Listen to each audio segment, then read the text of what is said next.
Itong grass fire na ito ay nasa labas lang ng Eco Verde Cayo.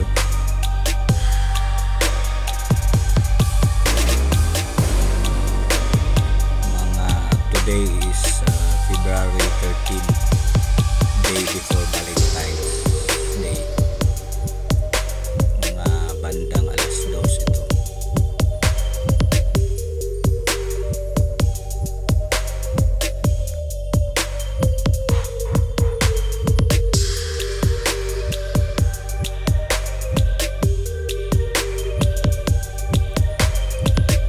Ang hangin ay papuntang east, no? So kaya delikado ito kasi may mga bahay doon sa gilid ng fence sa papuntang left. May mga bahay doon na sa gilid ng fence.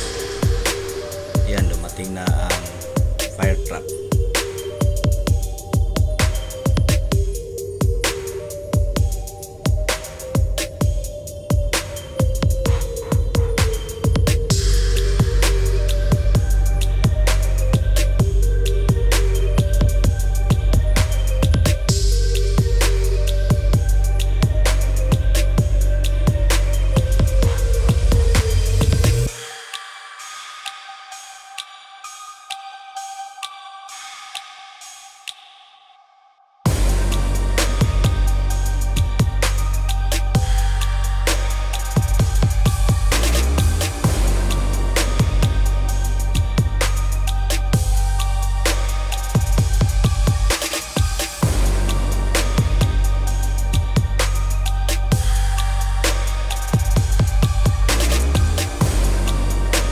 Medyo malaki-laki rin yung area na nasunog.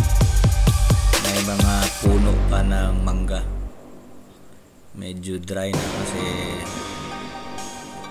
more than a week na rin na walang ulan.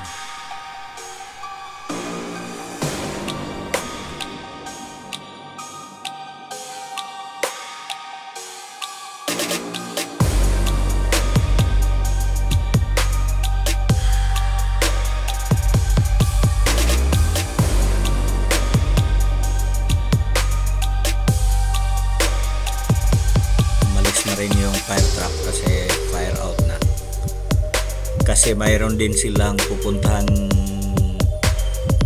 grass fire din sa ibang lugar.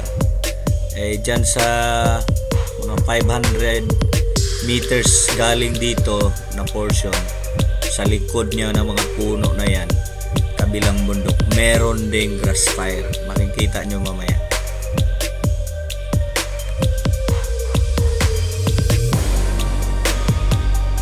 Ito yung aerial shots ng lugar na may sunog. Sa gilid talaga ng fence, no? Titingnan nyo doon sa unahan, merong mga bahay na nasa gilid. Kaya kung hindi yun patay yung apoy, delikado yun na masunog yung mga bahay.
kabilang bundok.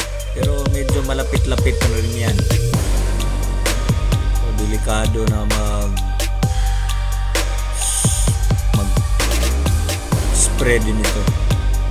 Malaki-laki na rin yung area na nasunog yan. Walang mga bahay yan. Sa unahan, kung titingnan nyo dyan, may maputi. Yan, Bilyabita na area na yan.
Eco Verde Caeo.